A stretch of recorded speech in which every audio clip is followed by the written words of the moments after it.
your daily dose of sports and fun. This is the Morning Drive Podcast from Double T 97.3, presented by Cantex Roofing and Construction. I'm Mike Hebert, owner of Cantex Roofing and Construction. Every day is game day, and we'll get it right when it comes to your roofing, construction, windows, and mirrors. Call Cantex Roofing and Construction today. Together, we are one serving you. Also, the Astros and the Giants tonight, 6:40 on 100.7 The Score. And Liberty takes on Levelland tonight on Young Country 93.1. So that'll be tonight at 7 o'clock, and you'll hear that on Young Country 93.1. Levelland coming off of that wild win over Estacado last Friday night and the weekend that was. And so that'll be tonight at 7. I have a question for you.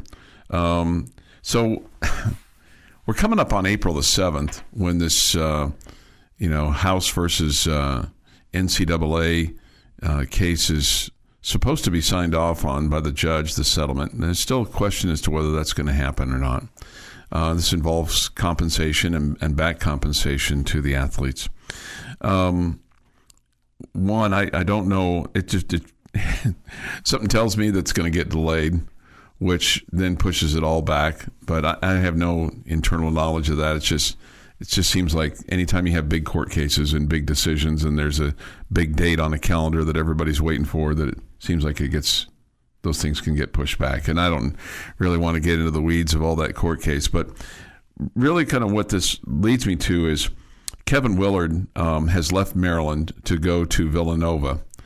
And given the amount of money that's now going to the athletes and the amount of money that's being dispersed, whether it's to coaches or to players or to future players within the transfer portal, do you think that players should be limited and not able to follow their coach when he leaves or she from one school to another, just in terms of a, quote, non-compete situation? Because Willard's he's left Maryland and he's going to go to Villanova, and the Crab Five will never be the Crab Five again on Maryland's team, because a lot of those guys are going to transfer and presumably some are going to follow him. But if it's going to be a business, should it be a business also for the schools? Should the schools be able to claw back and get a little something and say, well, wait a minute here. we paid all you guys a lot of money. We're willing to pay you guys a lot of money. But, when the coach leaves, he's got to pay us something. When you guys leave, you should have to pay us something, or you should be barred from going to the school that the coach is going to. I think there may have been a time in my life when I agreed with you on this one, but I think I'm pretty adamant no, just because, we know that part of a reason that these student athletes pick a school is because of the coach. Mm-hmm. It's less and less about the school. Mm-hmm. But the school has no protection. It's like a business. I just feel like, if they signed on to play for that coach, and it feels like that's, even in the past, hasn't there been a bit of a free out even before all the transfer portal stuff if a coach left? So why would we take that away now that they can, and they should be able to go wherever they want? Well, I don't know. I guess I just look at it I don't love that they get to pick up and just go. But again, they probably chose that school because of the coach. Yeah. Well, and also, why does the school get money if the coach leaves? It's in his contract. That's my point. Should it be in the player's contract too? Everybody's got to agree to it. That's how that contract works. No, I understand. Put it in the contract, make it more than a 1-year deal, which right now, if you're a player, why would you sign something for more than a 1-year deal? Well, I think where we're headed to at some point in time with the athletes is collective bargaining, and that's going to lead to. Well, that's going to lead to strikes. Yes, it will. Yeah, and this goes all the way back to the O'Bannon case, the UCLA player who and Northwestern football when they wanted to form a union. So I think eventually, it just. I don't like that. I just think that there's an inevitability to it. And going back to the concept, like if one school is saying, hey, we're going to offer you a 2-year deal, but it's rock solid and you can't leave after a year, and it's $10 million, while school number 2 offers, okay, cool. Well, I'll do a 1-year deal for $5 million, and you can then have a chance to go forth and make more money later. Yeah. Mm-hmm. Do you think who are you going to sign with? Yeah. Do you think that if Maryland gets a new coach from whoever, Slippery Rock State, Sure, they got a stud that's putting up 22.5 per game and 13 boards, you think Maryland will think that young Deshaun should be allowed to come along from Slippery Rock? Sure. I bet Maryland will be good with it. Sure. It's just stunning to me how the schools basically have no teeth.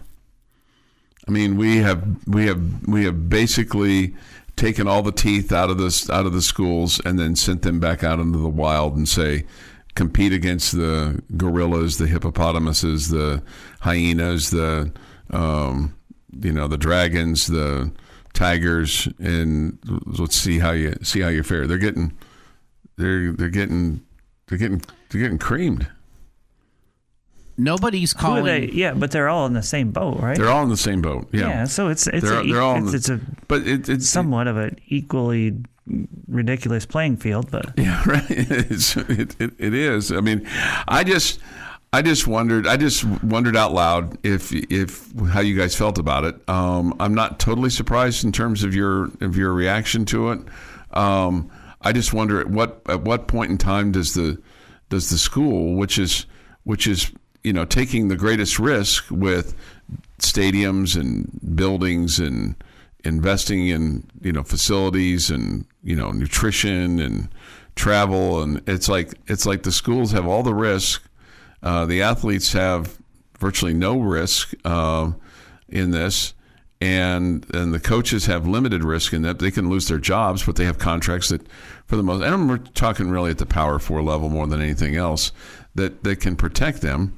The ones that it just seems like the schools are kind of left holding the bag, and they're left with getting nothing in return except for maybe a little bit if the coach leaves. It's supply and demand. The supply of D1 basketball players, football players, whatever, that can perform at the highest of levels in order to get them wins to keep their fan base happy. Okay. I mean, I hear what you're saying. I don't feel bad for any university about it. Okay. I mean, they've made their own bed. Okay. I mean, they've allowed it to get this far. Yeah. Because all they care about is trying to win, and this is where it's gotten them. So you've given all the power over. You made that choice. Yeah, you did. I mean, and oh, by the way, none of these athletic departments are struggling. I mean, you're seeing what we're building over there, right? Yeah. It's hard. Doesn't look like there's chump change. They're not cobbling it together to meet payroll. That's for sure. The Morning Drive podcast from Double T 97.3 is presented by Cantex Roofing and Construction. Today in sports history. Today is April 1st. 2025. Here's Jeff McGuire with this day and this month's kind of list. No list today. Just today. Okay. I had to change the website I was using to find all of those. Okay. And they don't offer the month. Okay. It's very disappointing. Okay. I looked for several other opportunities to find the months, and it does want help. But no fooling, it is April Fool's Day. So 1926. Montreal Maroons' Clint Benedict becomes the first NHL goalie to record 3 straight playoff shutouts in a 3-0 win against the visiting Victoria Cougars in Game 2 of the Stanley Cup Championship Series. Wow, so it's amazing how early it was when they did the Stanley Cup versus today, which is June. Yes. 1969, Seattle Pilots trade little-known minor league outfielder Lou Piniella to the Kansas City Royals for 2 prospects. He would hit .282 with 11 home runs, 68 RBI, and win AL Rookie of the Year. He would also become a leading Major League Baseball manager who would get thrown out of quite a few baseball games. Throw some epic fits that were thoroughly entertaining. Sweet Lou. He was my first favorite player. Good one. Yeah. 1991, 53rd NCAA Men's Basketball Championship took place. Duke beats Kansas 72-65. It's the Blue Devils' first title. Power forward Christian Laettner is your most outstanding player. That was a really good Duke team. I mean, they were really, really good. And, well, that game was somewhat close. It was Duke dominated that game. In the year 2000, Corey Sellers goes 2 for 3, walks twice, and hits a grand slam, drives in 7 runs. And the Red Raiders rout Kansas State 19-7. You have the torpedo bat? I don't think so. Can you make an aluminum version of that? He may have had an aluminum bat in 2000. When did that change? Oh, sure. I'm sure he did. I don't remember what year that changed. Oh, that was like in the 90s when they had the aluminum bat. Well, this was 2000, so... Yeah, I'm certain it was an aluminum bat. And, well, it was also was this the hot bat? This had to be the hot bat at that Could have point. been, yeah. And in 2024...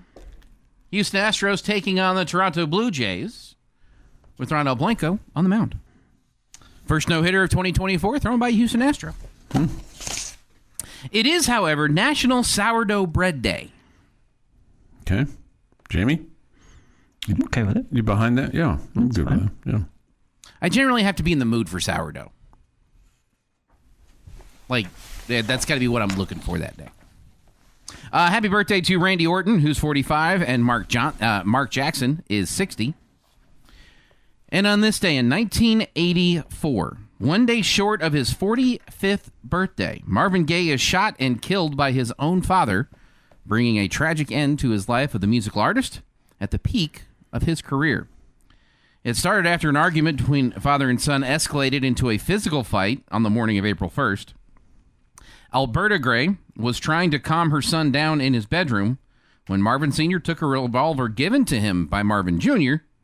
and shot him 3 times in the chest. And that is this day in sports history. I know. Brought him in, took him out, right? Man, it's crazy. This from the Yates Flooring Center chat line. That was this day in sports history. With regard to our previous discussion, how many times do schools and coaches tell kids to enter the portal that they do not have a spot here? That's a fair question. Yep. It happens all the time. And then he says, cough, cough, Dion. Well, you could say, cough, cough, fill in the blank, coach. I mean, it's done here. It's done everywhere where they're encouraged to seek their education elsewhere. This question, so do non-football programs get $20 million to invest in basketball or in other parts of their athletic department, i.e. the Big East schools? Yeah, if they want to spend the $20 million, not necessarily everybody is spending the full $20 million allotment because they don't have the full $20 million allotment. And, you know, and even in Texas Tech's case, the university is loaning them or funding them $14 million. It'll be interesting to see how some programs put more into their basketball program and not have the higher, or they'll still have the higher, but let's just say not as high of a percentage going to football compared to basketball. Yeah. You know, would certain schools do that? Yeah, that'll be interesting. I would hazard to guess, even Duke, I would imagine,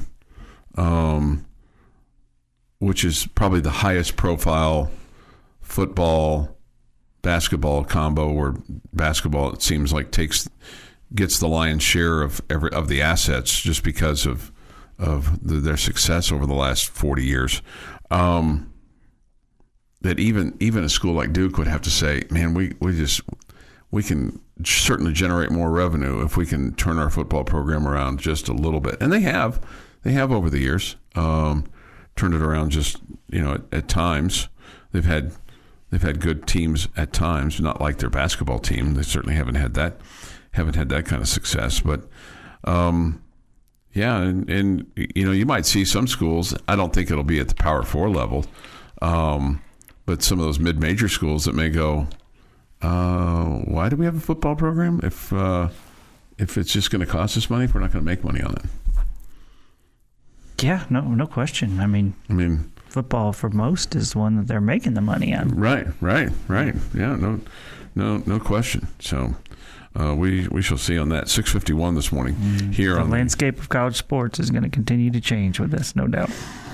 Yeah, I mean, it just continues to be a little crazy. As far as that concerned, we had a player hit for the cycle last night. That's cool. Yeah, Carson Kelly became the first Chicago Cub player to hit for the cycle in 32 years.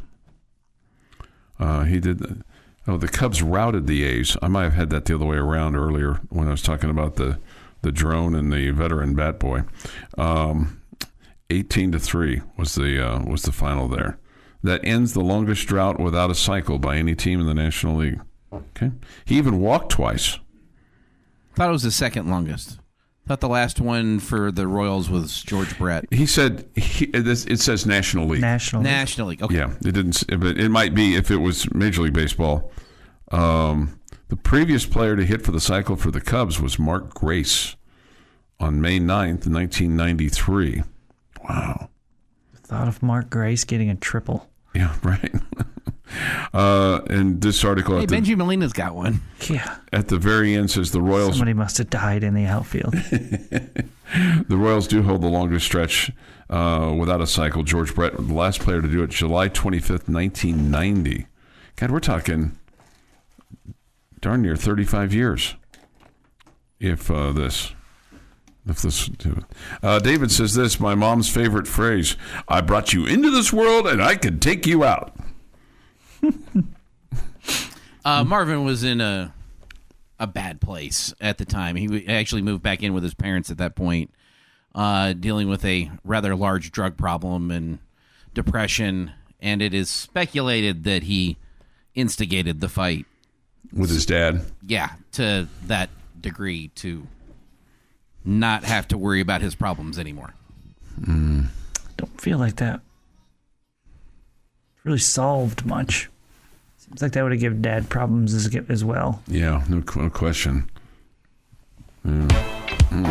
This is the Morning Drive Podcast from Double T 97.3, presented by Cantex Roofing and Construction. Good morning with Jamie Lent, Jeff McGuire. I'm Chuck Heinz. We get this from the Yates Flooring Center chat line. It's a good question. When was the last time we heard about any college athlete anywhere in academic trouble? It used to be kind of a thing, right? Man, I thought, yeah, absolutely. But I feel like it was during football season last year. We talked about somebody one day I don't think it was a tech, but we talked about somebody. We're like, man, this is crazy. Remember this when we used to have this problem, right? Because I mean, they've got tutors, they've got research. I mean, they've got every. It's hard to fail today, I think. I mean, I guess you could just blatantly not do anything, but I mean, I think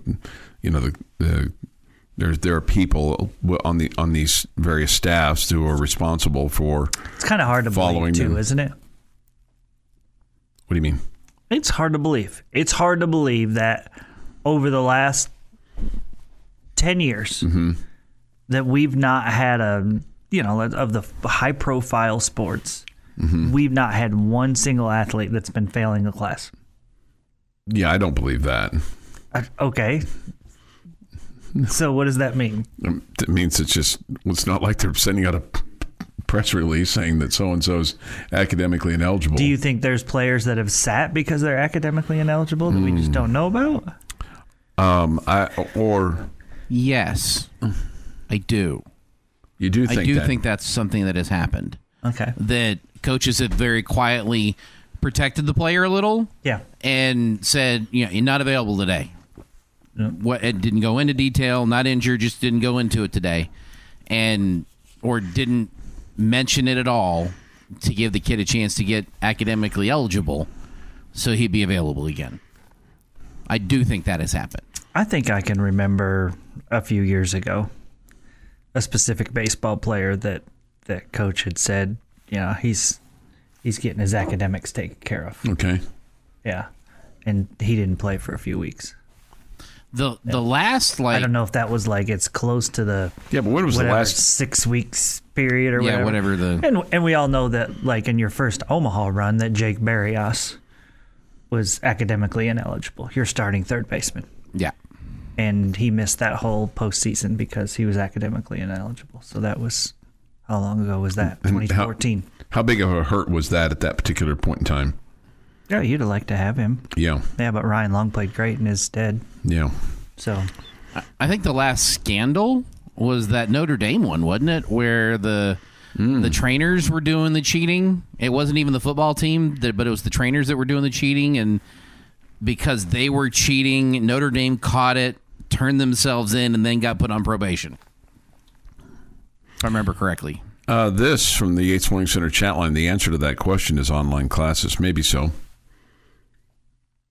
you can't fail an online class? Well, I mean, it's just harder to fail an online class because you eventually can get to it, even the procrastinators. Man, I mean, me personally, I think I would be more likely to struggle in an online class. Yeah, I think I probably would be in that as well. This in the late 90s, early 2000s, it was the annual thing to have a baseball player ineligible in Oklahoma City. Yeah. Okay. Yeah, I would believe now, as much money is involved, like with the high-profile sports, that they're going to make sure that those tutors and everybody else make sure these guys, girls, whatever, stay on top of things. Yeah, I mean, they've got that. You're right. I mean, they've got the academic center. They've got tutors. They've got mandatory study hall. They've got people that are following up. You could do all of those things, but I mean, you got to get the kid to go over there. Sure. Right? You got to get him to go over there. You got to get him to sit down with a tutor and do work. Well, and the other thing that happened, and we talked about this a little bit last night at my house when I got home. Just talking about various things, but the number of hours that kids come into college with now, in terms of dual credit classes and things like that. So there's, usually your problems were freshman ineligibility, things like that, not, making academic progress towards a degree. I think the kids that are coming into college with a bunch of dual credit classes are different than the kids that would be in danger of being academically ineligible. Okay. I think those are two completely different segments of the population. Maybe so. Chuck. Maybe so. This generally you don't know about kids being academically ineligible is because it happens at the end of a semester, so they are able to finish the season. We saw that certainly with Byron Hanspard. The exception is baseball because the semester ends before the season. Okay. Yeah, that makes sense. Okay. Makes sense. Yeah, makes a lot of sense. Washed Up Guy says this, Jeff, I appreciate the reference to Dewey, Cheatham, and Howe. I've been using that law firm since I was a kid.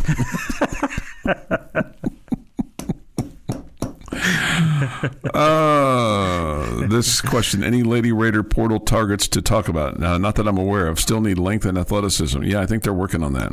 I think they're aware that they need a person of size inside that can get up and down the floor and has athleticism. We ran into that repeatedly this year. I say we, they. If I could ask for one thing from the Lady Raiders this year, it would be to keep Chuck from having to say, can they get up and down the floor? Yeah. That would, if it's not Chuck's fault that he has to say it. Mm-hmm. If we could solve that problem, I would be. Or they could play 25 minutes a game. Would be thrilled. Have somebody 6'3", 6'4" that could play 25 minutes a game. That'd be awesome. Because you run into it every single night, and they ran into it last Thursday in Florida, and it affects the shots, it affects rebounding, it affects your ability to draw. It just affects everything, and they know that. And it's not like they haven't been. Oh, hey, light bulb just goes off in my head here. Let's go recruit. Everybody's trying to get one of those girls. Sure, absolutely. Everybody is, and they're or two, and they're just not. They're not hanging on trees like left-handed pitchers. They're the left-handed pitchers. And 6'4" big girls that can move are they're hard to find. Bobby Hot Dog says this. What I was getting at with regard to the online classes is it's much easier to cheat in online classes. Okay. Oh, okay. That makes sense, Bobby. Yeah. Mm-hmm. Who's to say that how you got through, Bobby? Come on, Bobby.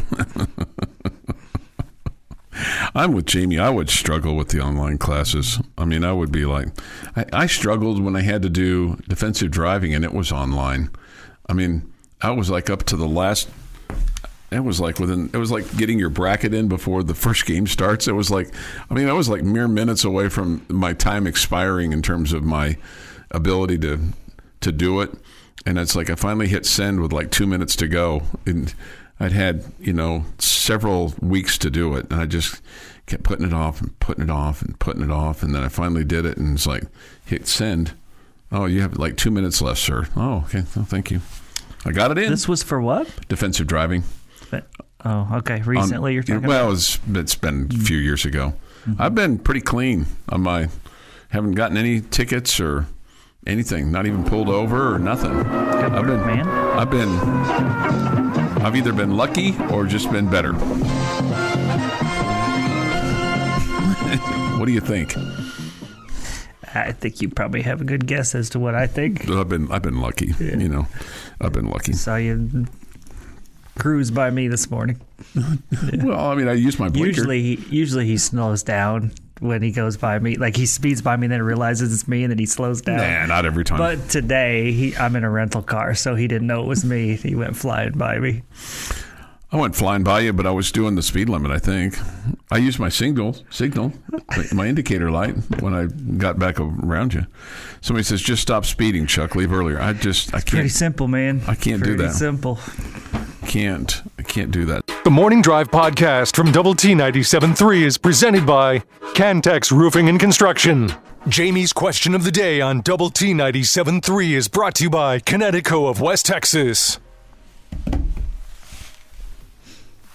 All right, in the history of your Texas Tech sports fandom, most disappointing games, where does Saturday night rank? And if you just want to say, I think it's top 10 or top 5 or whatever, or if you just want to say it's number 3 and here are the 2 in front of it, whatever, where does Saturday nights rank? Okay. I think number 1 for me is the national championship game. I think number 2 for me,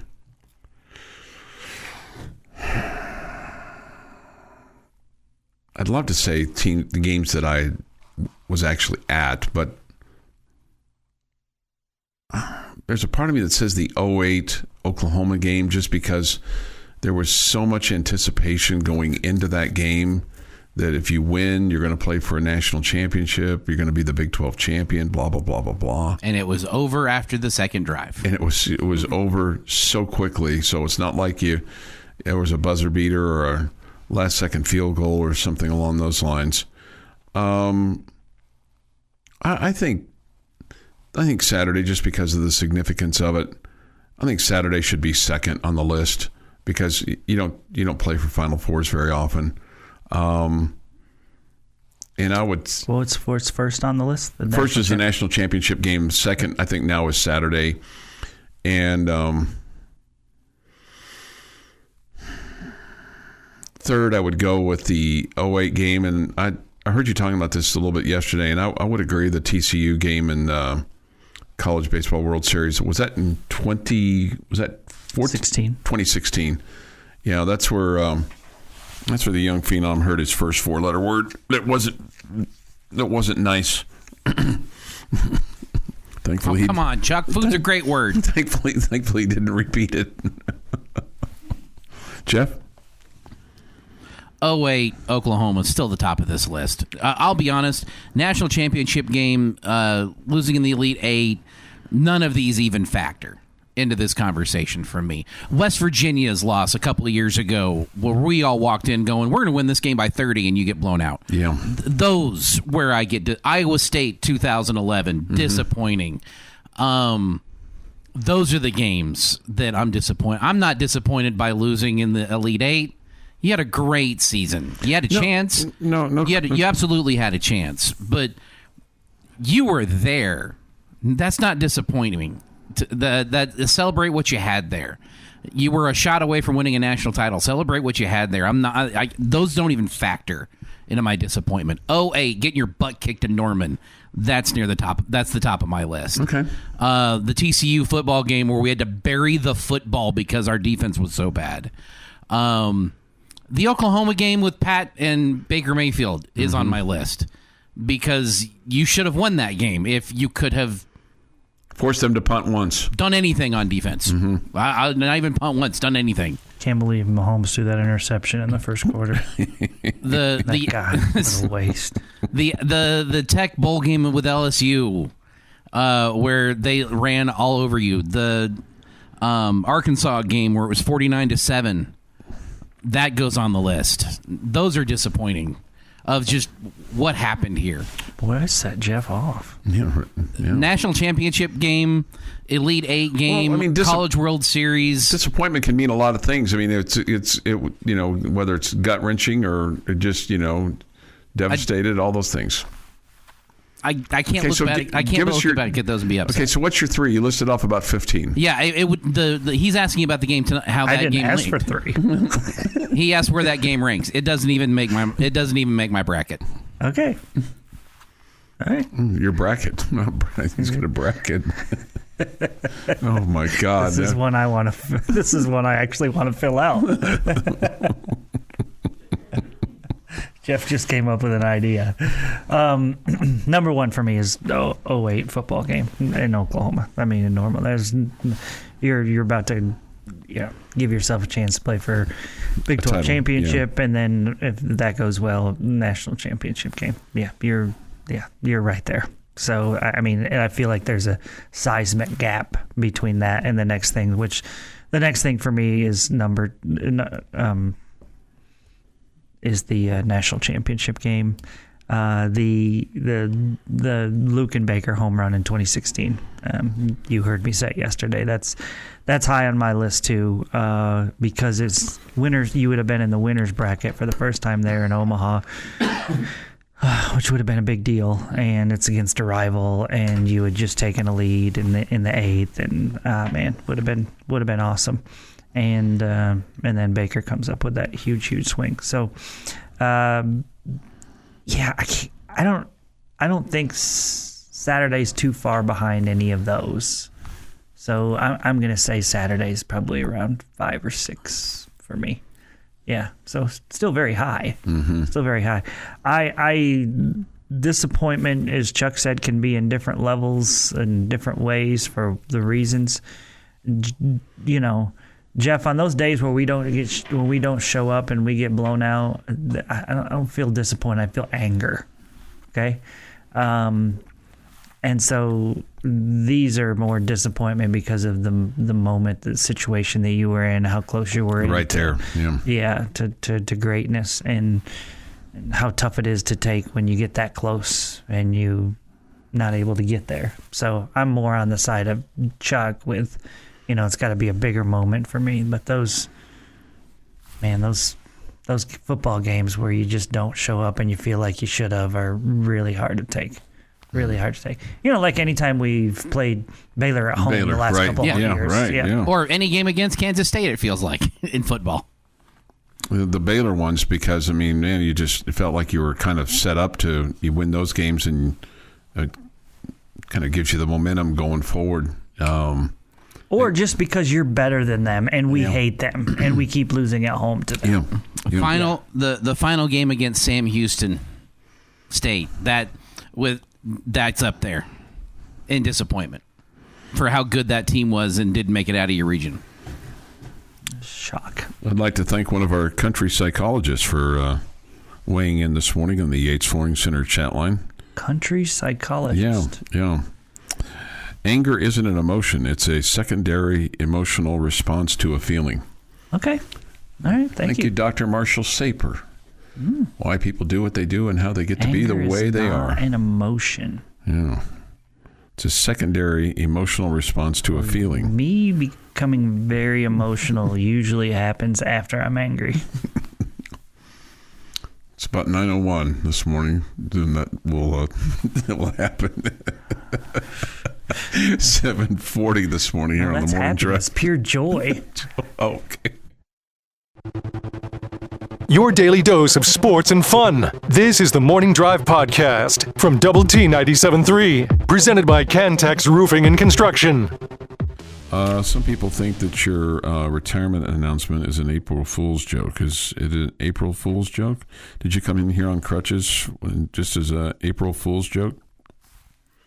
Did I? I don't know. Did I? I wouldn't put anything past you. To draw attention to yourself. Oh, come on, Chuck Heinz. It's April Fool's, man. Come on. I had you going right there, man. You were sucked in, Chuck. No. You were sucked in. No. You were sucked in. You have to be willing to take the April Fool's joke as far as you can. So is this whole thing a ruse? I took the truth and stretched it a little bit. Okay. I did tweak my knee a little bit in the game. So you don't need to be on crutches today? You know what? I actually got the crutches out to help the story along. Mm-hmm.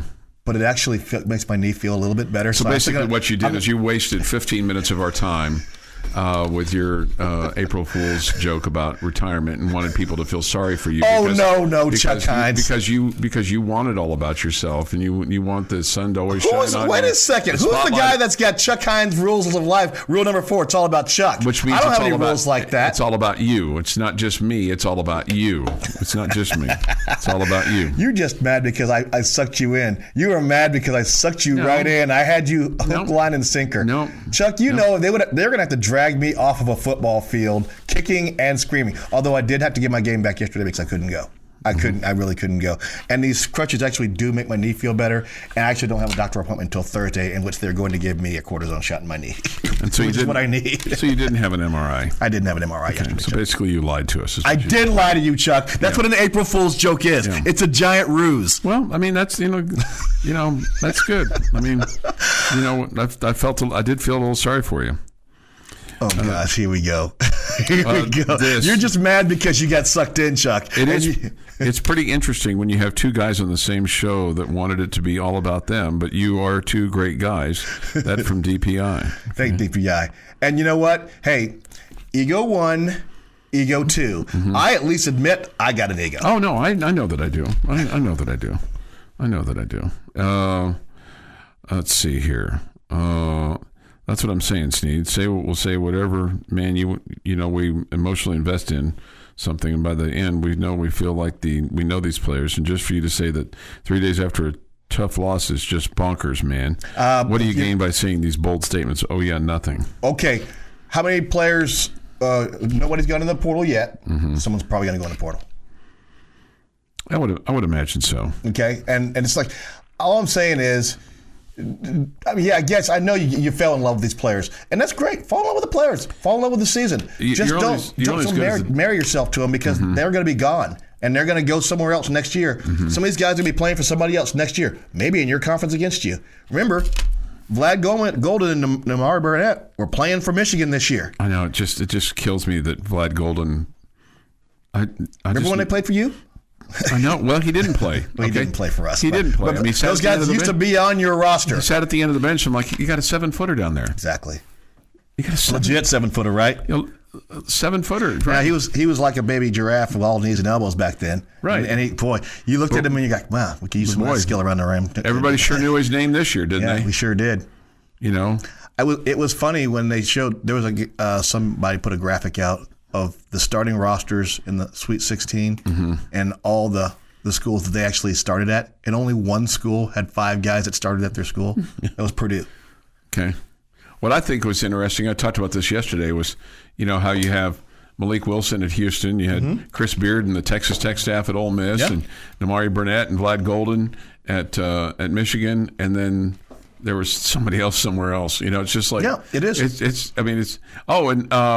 The guy that played for the Bulls, who was an assistant coach here, is now at Auburn as an assistant coach. All I'm saying is this: if you want to love them, that's great, love them. But just know that they don't love you back, and they might like the attention, and they might like being here. And some of these kids want to be here. Listen, Saturday night, people fall in love with each other all day long, and then by Monday they're not in love. Wow. Okay. Right. That's not the analogy I was going for, Chuck. But it happens, right? I'm just pointing out. Fall in love after a few pops on Saturday night. Okay. You're gonna double down on that. Yep. Okay. All I'm saying is this: love the guys that run on the tunnel. Okay. Just love them. and you can love him this year as much as you want. Just know that if there's a better offer, that kid may take that, and may not be with you next year. Somebody says this off the Yates Flooring Center chat line. Maybe we need Chuck to declare the Red Raider baseball team dead. It is April. Ooh. Hey, Chuck. Kind of like what they did with the Astros last year after they got up to their great start. You want to do that, Chuck? I wouldn't mind if you would just go ahead. Now, the difference is they got 140 more games to go. Sure. And in the Raiders. And it took almost the entire season. Well, when you dig a hole like you do. Yeah, they did. At this point. Of course, your hole is pretty big right now at 8-16. Yeah, Tech will have to play probably 850 baseball to get to because you.